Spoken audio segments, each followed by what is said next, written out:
अमृतकाल के 25 वर्षों में भारत को अब बड़े कैनवास पर काम करना ही होगा। अब हमारे लिए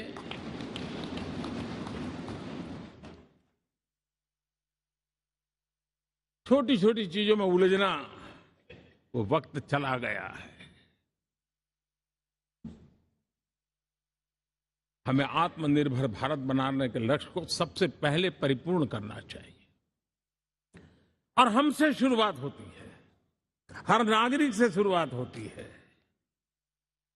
और आज दुनिया में भी एक समय ऐसा था कि लोग मुझे कहते थे, हमारे बड़े बड़े बुद्धिजीवी और अर्थशास्त्री लिखते थे कि मोदी आत्मनिर्भर की बात करता है तो मल्टीलेटरलिज्म के सामने चुनौती तो बन नहीं जाएगा, ग्लोबल इकोनॉमी के जमाने में ठीक तो नहीं होगा। लेकिन 5 साल के भीतर भीतर देखा, दुनिया भारत के आत्मनिर्भर मॉडल की चर्चा करने लग गई है।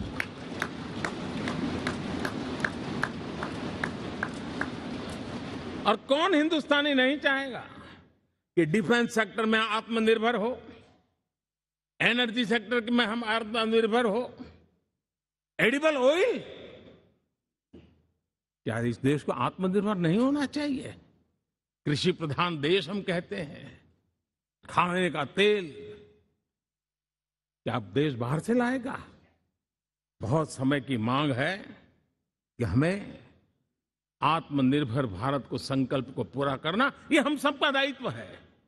उसमें दल आड़े नहीं आते हैं, सिर्फ दिल चाहिए, देश के लिए चाहिए।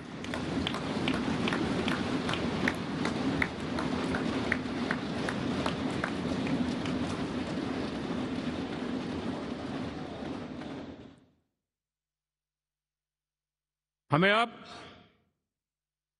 मैन्युफैक्चरिंग सेक्टर में दुनिया में सर्वश्रेष्ठ बनने की दिशा में ही कदम रखने होंगे। और मैंने एक बार लाल किले से कहा था, जीरो डिफेक्ट जीरो इफेक्ट।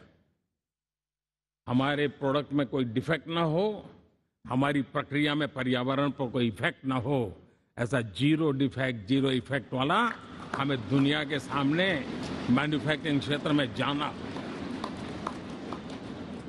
हमारे डिजाइनर, हमारे यहां निर्माण हो रही डिजाइन्स, हमारे सॉफ्टवेयर, हमारे एग्रीकल्चर प्रोडक्ट्स, हमारे हस्तशिल्प, हर क्षेत्र में अब हमें वैश्विक मापदंडों को पार करने के इरादे से ही चलना चाहिए, तब जाकर के विश्व के अंदर हम अपना झंडा फहरा सकते हैं। मेरे गांव में मेरा सबसे अच्छा माल हो, इतनी बात नहीं चलेगी। मेरे राज्य में मेरा सबसे अच्छा प्रोडक्ट नहीं चलेगा, मेरे देश में मेरा सबसे अच्छा प्रोडक्ट नहीं चलेगा, दुनिया में मेरा प्रोडक्ट सबसे अच्छा होगा, ये भाव हमें पैदा होगा।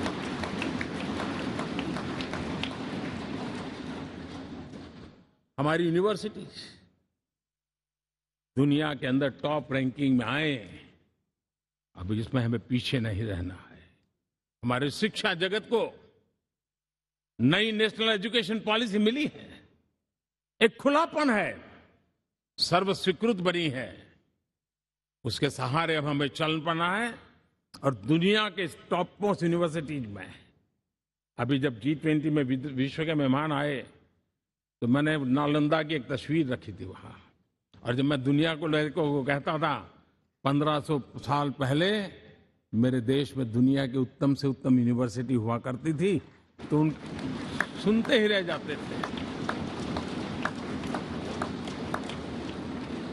लेकिन हमें उसे प्रेरणा लेनी है, पर प्राप्त तो अभी करके रहना है, ये हमारा संकल्प होना चाहिए। आज हमारे देश का नौजवान खेल जगत के अंदर दुनिया में हमारी पहचान बना रहा है। टियर 2, टियर 3 सिटी से, गांव, गरीब परिवारों से, गांव से देश के नौजवान, देश की बेटे बेटियां आज खेलकूद के जगत जीवन में हमारा नाम रोशन कर रही है। लेकिन देश चाहता है और देश का संकल्प होना चाहिए कि अब खेलकूद के हर पोडियम पे हमारा तिरंगा भी लहराता होगा।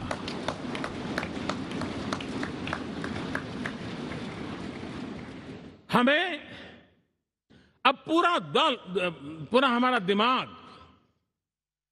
क्वालिटी पर फोकस करना ही होगा, ताकि हम विश्व की आशा अपेक्षाओं के अनुकूल और भारत के सामान्य मानव के जीवन में भी क्वालिटी ऑफ लाइफ के प्रति जो एस्पिरेशन बढ़ा है, उसको हम एड्रेस कर पाए। और जैसे मैंने कहा कि हम भाग्यवान हैं कि हम उस समय काम कर रहे हैं जब समाज अपने आप एक एस्पिरेशनल सोसाइटी है। हमारा और भी एक भाग्य है कि हम उस समय हैं जब हिंदुस्तान युवा देश है। हम दुनिया में सबसे ज्यादा जन आबादी वाला तो देश बने ही हैं, लेकिन सबसे बड़ी आबादी, उसमें भी सबसे युवा, ये पहली बार हुआ है।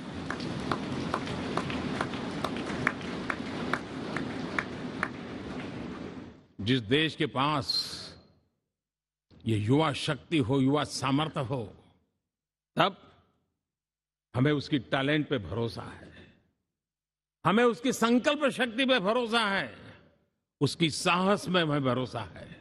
और इसलिए हम चाहते हैं कि दुनिया में भारत का युवा अग्रिम पंक्ति में नजर आना चाहिए, वो स्थिति पैदा होनी चाहिए। आज पूरी दुनिया को स्किल मैन पावर की बहुत बड़ी जरूरत है, और भारत विश्व की इस आवश्यकता की पूर्ति के लिए अपने आप को सज्ज कर सकता है और उन आवश्यकताओं को पूरी कर करके दुनिया में अपनी एक जगह भी बना सकता है। और इसलिए विश्व में उनकी आवश्यकता के लिए किस प्रकार के मैन पावर की जरूरत है, रिसोर्स की जरूरत है।